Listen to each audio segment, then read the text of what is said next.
Со нова свежа доза на информации и свежа доза на позитивна енергија го почнувам ова ново продолжение од Фактор здравје, во кое што срдечно ве поздравувам и ви посакувам добре дојде. Добрите работи и денеска ќе бидат центар на нашето внимание, а верувам дека дозата на информации и тоа како ќе биде доволна да имате посебен и ден кој што ќе го паметите. Добро дојдовте уште еднаш и еве го по оваа прва најава представувањето на темата и гостинката во Фактор здравје.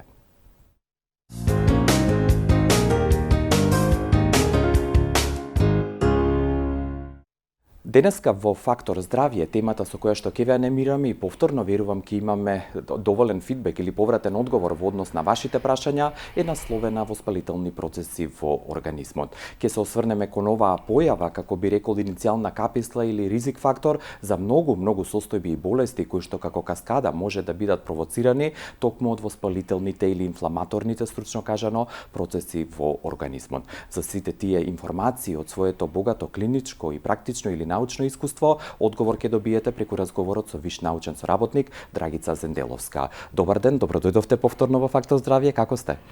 Ви благодарам на прашањето, добро, сепак благодарам за поканата, Илија. Благодарам што сте денес во Фактор здравје и што ќе зборуваме за појава со која што би рекол секој од нас се соочува и ќе се соочува во текот на животот, но пред да ги одгатнеме, што би се рекол, и да ги почнеме аспектите на темата, на почеток ме испровоцира она што Светската здравствена организација постојано го реферира во однос на коронавирусот и заболувањето COVID-19. Каде во денешни услови на пандемија е здравието или како тоа се дефинира? Порано се велеше баланс помеѓу духовното и телесното, но дали таа дефиниција или флоскула е збогатена по денешно време? Така, здравието во суштина наједноставната дефиниција е отсуство на болест, тоа е здравје. Меѓутоа, еден комплексен одговор на кој што ќе се обидеме малце повеќе да денеска дискутираме во однос на инфламаторните процеси, па да покажеме колку и тие се важни, значени или го размрдуваат тој баланс на некој начин, го нарушуваат здравието.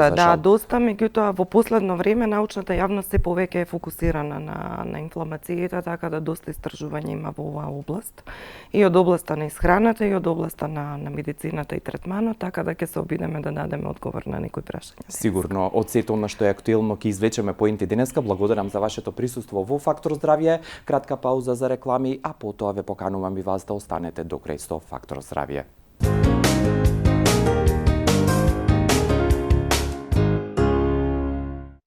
Денешната емисија на Фактор здравје, добродојдени сте и вие да ја збогатите со ваши прашања, коментари и споделување на лични искуства на 6091-925, односно 6091-924. Со виш научен соработник Драгица Сенделовска ќе продолжиме да ја дискутираме денешната тема насловена воспалителни процеси во организмот.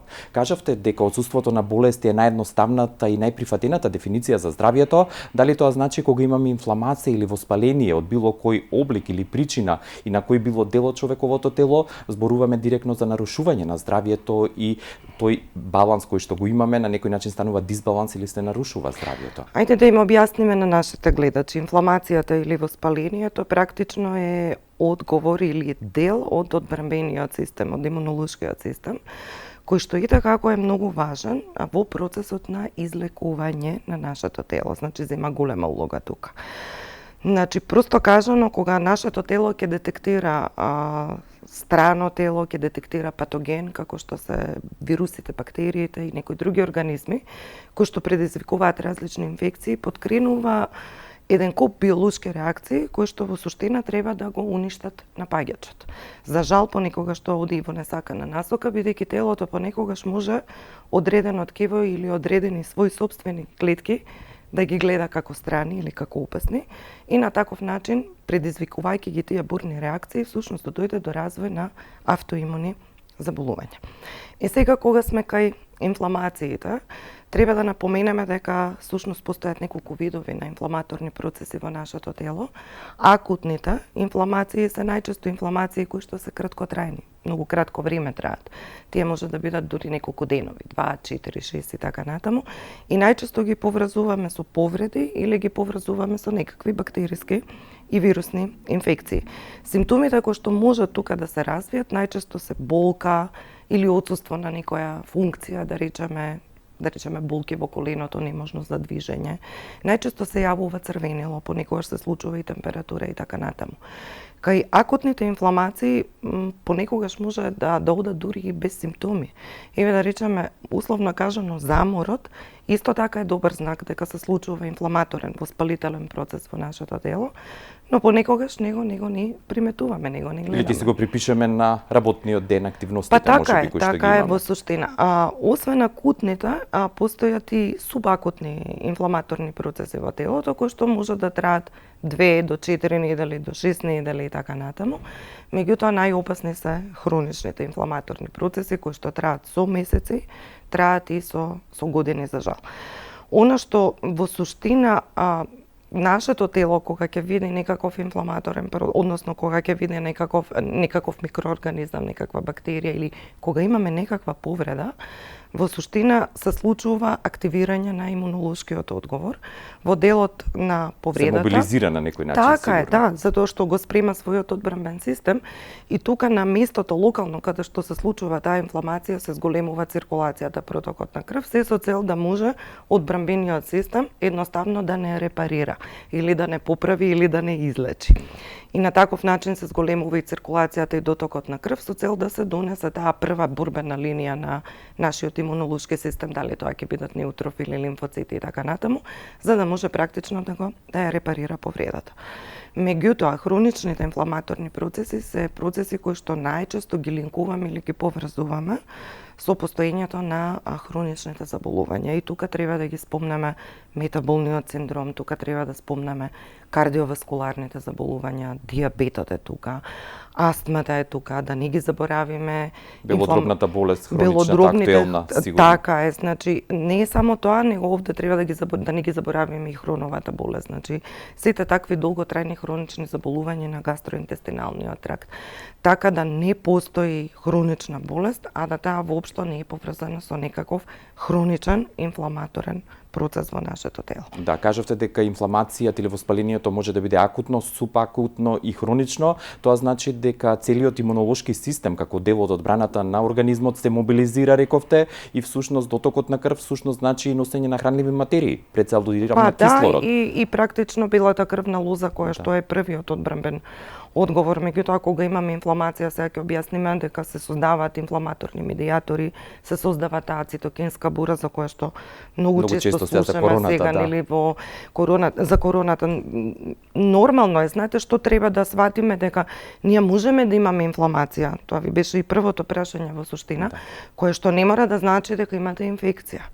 Меѓутоа, кога имате инфекција, сигурно имате инфламаторен процес. Така да овие работи треба да се разграничат. Така да во суштина, кога имаме и вирусна инфекција, кога имаме и бактериска инфекција, ние во суштина имаме воспаление и имаме инфламаторен процес. И имаме проблем со здравјето. На кој што треба да се работи во суштина, и затоа најчесто се дава акцент на антиинфламаторна исхрана, на користење на различни супстанции во форма на капсули, на додатоци во исхрана, на гранични ликови, кои што во суштина можат да помогнат, односно да делуваат антиинфламаторно, за да може да се смери, да речеме, тоа воспаление. Поради тоа што постојат и еден куп екстерни фактори кои што де факто влијаат на развојот на воспалителните процеси, еве да речеме долготрајниот стрес или хроничната несоница, недобар сон. Лошата исхрана пред се е многу важен фактор во однос на развојот на воспалителните процеси. Да не споменуваме дијабетот, значи кажавме сите тие хронични болести и така како каде што исхраната има особен апсолутно, акцент и значење. меѓутоа и да речеме ризикот е поголем кај овие луѓе да развијат хронични инфламаторни процеси. Да речеме, кога имаме дебелина во прашање, имаме перфектна бура, која што можеби не е тивка, меѓутоа ако имате, да речеме, исхраната, особено кај обезните луѓе, кај луѓето кои што се борат со дебелина, каде што ви е збогатена со многу калории, каде што имате употреба на заситени масти, каде што имате направено дисбаланс на омега-3 и омега-6 масните киселини, каде што немате никаква физичка активност, каде што имате намалено ниво на полифеноли во исхраната, и згора на тоа имате намален влез на влакна во исхраната, и вие правите една таква перфектна антиинфламатор, односно инфламаторна бура, кој што и како на долги стази така е на долги стази веќе може да донесе до хронични инфламаторни процеси. Има начин како да ги пратиме инфламациите во телото, значи постојат маркери биолошки кои што ни служат да ни покажат дали во нашето тело се случуваат инфламаторни процеси. Еден од тие е CRP, кој што е наједноставниот. Понекогаш се случува кај нас да имаме клиенти кои што немаат никакви болести, доаѓаат само ради совети за дебелина и кога ќе ја погледнете нивните биолошки маркери, ќе видите дека CRP-то е покачено. Тој е првиот индикатор или показател, да? Едноставно тој е еден од биолошките маркери кој што може да ви даде податок за инфламаторните процеси во телото. Да не зборуваме кај посериозните заболувања како што ги напоменавме претходно, во кои што тука се и карциномите, каде што дефинитивно CRP-то може да биде навистина долго време доста високо. Она што сакам да го кажем и уште еднаш да го потсетиме е дека покрај бактериски и вирусни има и други патогени кои што предизвикуваат инфекција и прашањето ми од вашето богато искуство како практичар и научник, дали еден засебен инфламаторен процес кој што ќе се јави и ќе се појави инфекција е изолиран, дали може тој на еден дел или како каскада тој на него се залепуваат или може да предизвика и други процеси. Како тој се јавува или локално, прави локална инфламација, меѓутоа ако таа бура од тие инфламаторни медиатори не се смири, тогаш тоа може да се прошири. Како што сега гледаме да речеме со COVID-19, може би се случува локалната инфламација, меѓутоа почнува да делува подоцна и на другите органи, ако веќе имунолошкиот одговор не е соодветен. Затоа е многу битно и постојат различни протоколи за антиинфламаторна исхрана, особено да речеме внимателни кај артритите, кај ревматоидниот артрит, кај хроновата болест и така натаму. Постојат различни супстанции кои што имаат антиинфламаторна природа и кои што можат да ни послужат во битката со воспалението. Значи тука можеме да ги спомнеме омега-3 масните киселини. Ајде и да кажеме зошто во суштина. Да, кога го споменавте артритисот и хроновата болест како автоимуно омега-3 многу често се дава како антиинфламаторен ген, меѓутоа треба да се внимава на концентрацијата, пошто може да биде и проинфламаторен. Меѓутоа, тоа се две есенцијални аминокиселини кои што мораме да ги внесуваме преку уста, омега-3 и омега-6 масните киселини. Меѓутоа, каков тип на маст вие ќе внесете во вашето тело, ќе зависи колкава количина и кои еикозеноиди, тоа се супстанции кои што се многу слични на хормони, ќе се создадат во вашето тело. Ако внесете омега-3, тогаш ќе добиете антиинфламаторен ефект. Меѓутоа, омега-6 во нашето тело преминува во арахидонска киселина, а арахидонската понатаму преминува во различни инфламаторни компоненти кои што ја постигнуваат таа хронична инфламација. Затоа е многу битно тој шифт, таа рамнотежа помеѓу омега-3 и омега-6 постојано да се одржува, особено кога имаме инфламаторни процеси во нашето тело. Сега имаме и други супстанции кои што можеме да ги спомнеме, кои што може да дадат антиинфламаторен ефект. Тоа се да речеме куркумата, тука доаѓа ѓумбирот. Полифенолите се едни од најистражуваните кога станува збор за нивниот антиинфламаторен ефект.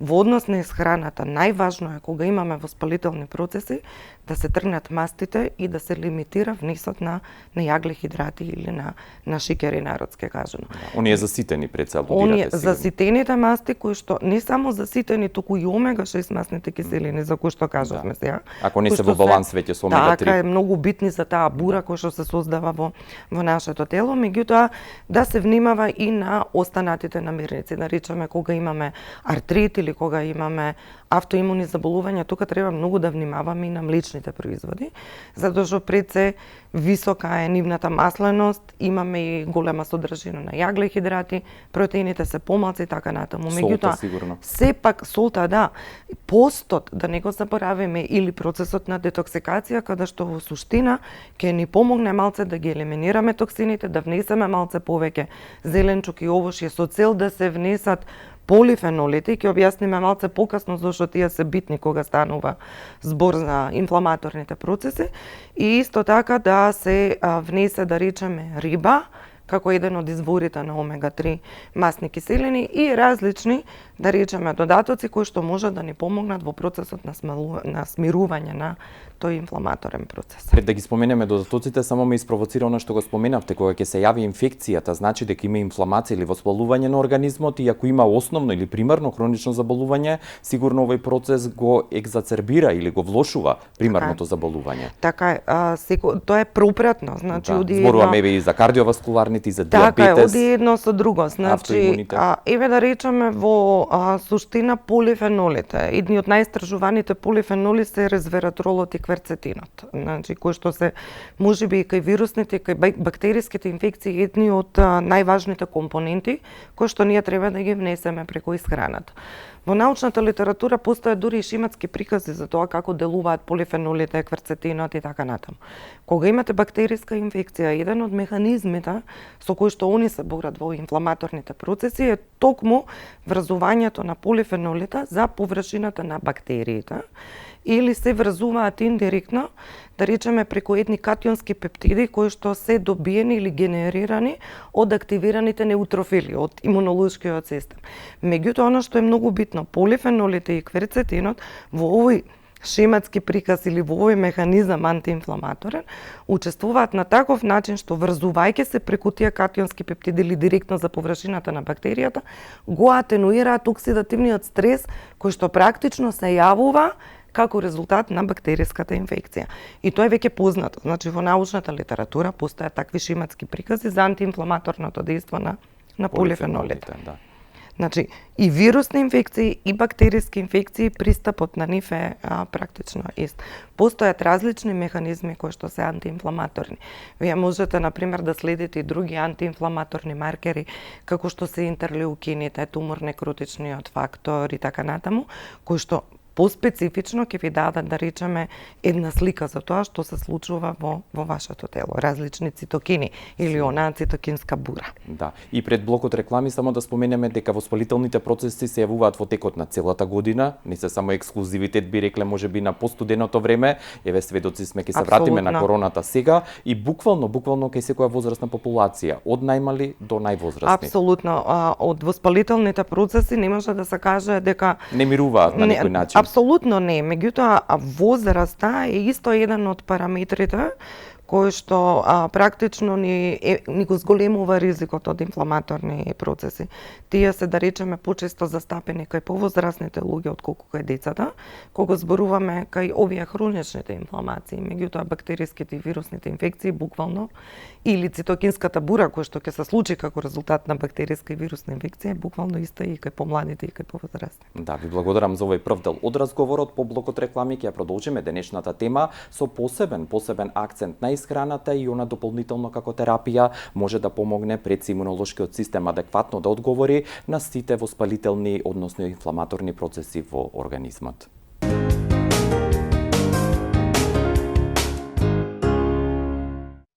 Го отвораме и вториот дел денеска од Фактор здравје со темата воспалителни процеси на организмот или во организмот, а она што е секако порака до вас е да ни се придружите на 6091-925 и 6091-924. Темата ќе продолжиме да ја дискутираме преку својот коментар од практично и научно искуство на виш научен соработник Драгица Зенделовска. Кажавте дека со храната може да се делува против антиинфламаторно, односно против воспалителните процеси, ги споменавте полифенолите, одредени компоненти, но што е со она што може би го нема во храната, да не зборуваме за квалитетот на храната, што е пред се научно докажано, клинички тестирано и пред се може на брз начин да ни го рекуперира или обнови имунолошкиот систем. Во таков случај користиме гранични производи, користиме додатоци во исхраната, затоа што ако вие една компонента не можете да ја изолирате од храната, тогаш подобро е да се внесува во форма на таблета, на прашок, на капсула, течност и така натаму.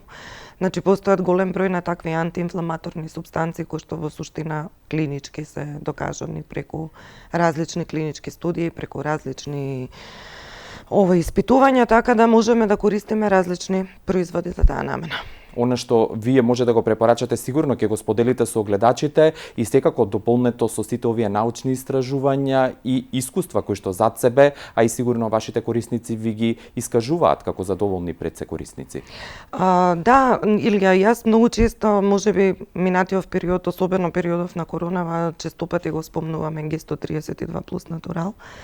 И би рекла со причина, затоа што тоа е еден граничен производ кој што е многу комплексен и за него претходно зборувавме за неговата антиоксидативна моќ и неговата споредба со еден од најмогните антиоксиданси, тоа е тролоксцето, и видовме дека во една минимална концентрација од 100 микрограми на литар го дава максималниот милилитар го дава максималниот ефект во споредба со тролоксцето. Меѓутоа, не е само антиоксидантниот ефект на денеска темата, не е воспалителните процеси, можеме слободно да кажеме. Да, каде е тука Г132 и како делува така всушност? Така е, дека сите 5 компоненти кои што се присутни внатре во Г132 и како имаат едно антиинфламаторно дејство. Сите 5.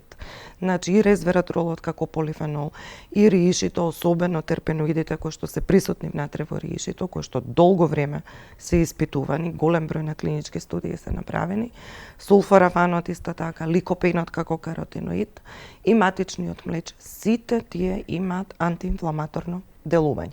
Механизмите со кои што компонентите практично од Г132 делуваат антиинфламаторно се различни, меѓутоа одат во насока на модулација на патиштата, инфламаторните патишта во нашето тело. Дури се случува практично и регулација на различните инфламаторни гени во макрофагите и во епителните клетки на белите дробови. Така да постојат повеќе механизми, меѓутоа генерално механизмите се сведуваат, да речеме, или на блокада на некои ензими кои што им се потребни на вирусите практично за да можат да создаваат повеќе инфицирани клетки, како што се протеаза, неураминидаза, или евентуално одат преку други механизми кои што во суштина треба да направат супресија на создавањето на тие цитокини или инфламаторни медијатори.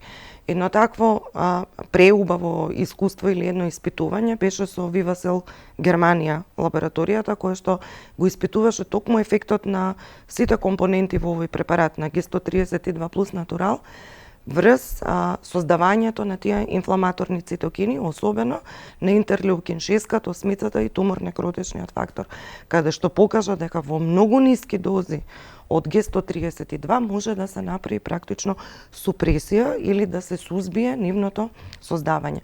Така да слободно можеме да кажеме дека овој препарат итекако дава еден антиинфламаторен ефект.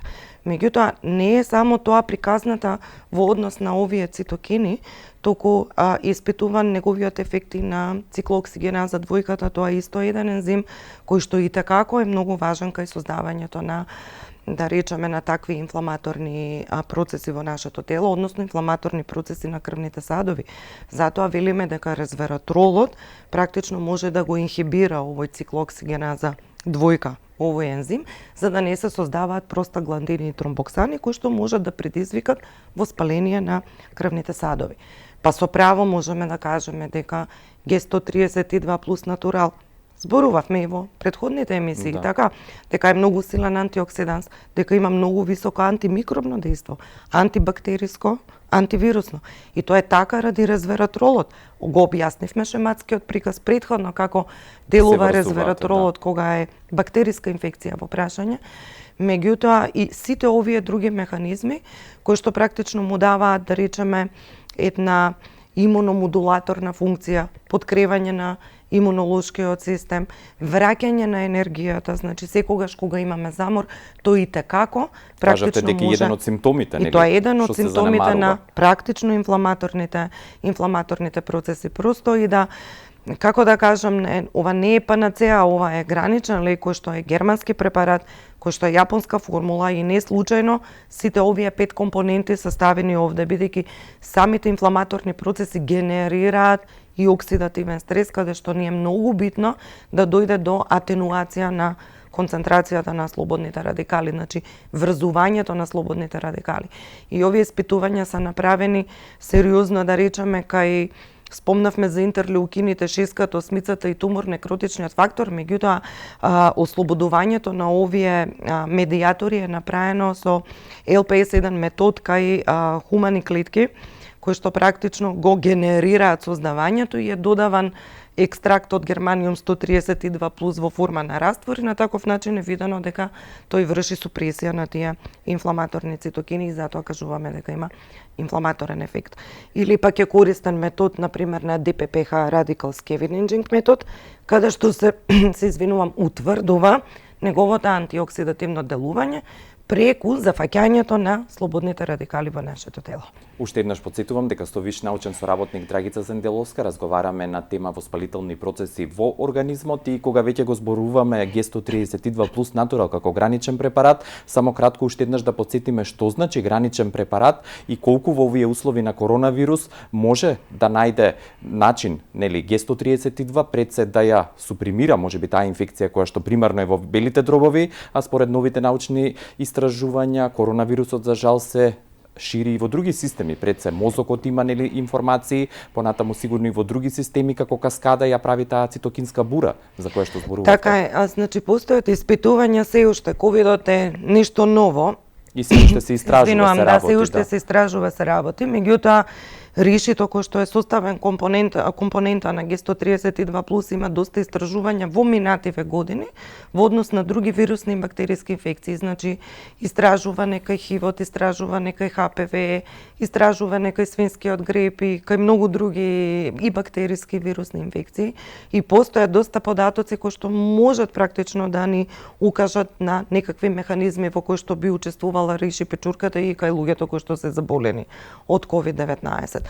Меѓутоа не е само ришито, значи напоменавме дека и матичниот млечатока, пошто има ефективно и антимикробно и антивирусно дејство, го имаме практично резвератролот кој што и такако делува како полифенол за овие цитокини или таа цитокинска бура и кај инфламацијата, меѓутоа и прави заштита на крвните садови, го намалува крвниот притисок, ја спречува тромбоемболијата кој што видовме дека кај пациентите кои што се со COVID-19 е многу честа, па имаме тромбоцитна агрегација. Исто така присуството на ликопеното е многу важно бидејќи го врзува кислородот и да не го заборавиме сулфорафанот кој што и текако има главна улога во процесот на детоксикација фаза 2 во црниот дроб, меѓутоа и многу испитуван во однос на овие инфламаторни цитохини кои што претходно ги напоменавме. За сите овие 5 компоненти кои што се присутни во Г132 има засебни студии. Значи многу често се работи на такви клинички студии каде што се барат се повеќе и повеќе информации кога станува збор за инфламаторните процеси. Граничен производ е затоа што е производ на кого се извршени некакви тестирања за кои што имаме податоци во кој, да речеме, каде е ефикасен, за што можеме да го користиме. Значи за состојби за болести. Апсолутно, значи дали за превенција не правиме понекогаш тие, да речеме, студии се ин виво, некои се ин витро, испитувања и така натаму, меѓутоа постојат докази за кои што се потврдува неговото дејство и со право се запишани во неговото внатрешно упатство голем број на индикации за кои што може да се користи Г132 плюс натурал. Од нив и ги напоменавме и антимикробното, и антивирусното, и кардиопротективното, и стимулација на имунолошкиот систем, и враќање на енергијата, значи многу важно во периодот на рековалесценција, особено постоперативниот период или еве како и да го кажете периодот после COVID-19 за сите оние што го прележале и така натаму. А да не спомнуваме превентивно. Значи ние сега зборуваме за луѓе кои што имаат хронични болести како што е дијабетот, како што се кардиоваскуларните заболувања. Метаболниот синдром со еден збор. Метаболниот синдром, дебелината и така натаму, каде што веќе постои хроничен воспалителен процес. Значи кај нив и како треба да биде вклучен еден ваков граничен производ, дури би рекла и по 2 капсули на ден. За сите останати превентивното делување треба да се сведе на една капсула, затоа што еве доаѓа период каде што во суштина треба навистина да се подготвиме, затоа што сега е лето и можеби сме малце повеќе расположени ради сонцето, меѓутоа од октомври понатаму веќе имаме многу посериозна ситуација каде што е и сезонскиот грип. Така да во Се суштина најавува нели втор бран кој што верувам дека и го живееме во моментов со коронавирусот. А и втори, трети, не знаеме како Веќе ќе се како одвиваат ќе- работите, да. меѓутоа јас би рекла подобро да се спречи отколку да се лечи, така да луѓето во суштина треба сега да си превземат превентивни мерки, значи да се направат неколку процеси на детоксикација, да го спремиме телото, да создадеме една антиинфламаторна исхрана, еден животен стил, да се и исфрлат намирниците кои што ни носат, да речеме, овие различни подлога за различни инфламаторни процеси и така натаму. Да, благодарам за овој дел од разговорот. Чинам дека некого имаме на линија. Добар ден. Ало, добар ден. Добро дојдовте, господјо. Кое е прашањето? Фала, поздрав до вас, до гостинката. Благодарам, поздрав и до вас. Мојата керка е во бременост, има ветелиго, јас знам тоа дека е напаѓање на имунолошкиот систем. Мислам сам со себе тоа како иде. Да, како и автоимуно заболување за кое што зборувавме, да. Сакам совет од гостинката ваша да ми нешто да обрни внимание мојата керка. Да, ви благодарам и посакувам бременоста успешно да ја заврши со раѓање на здраво бебе.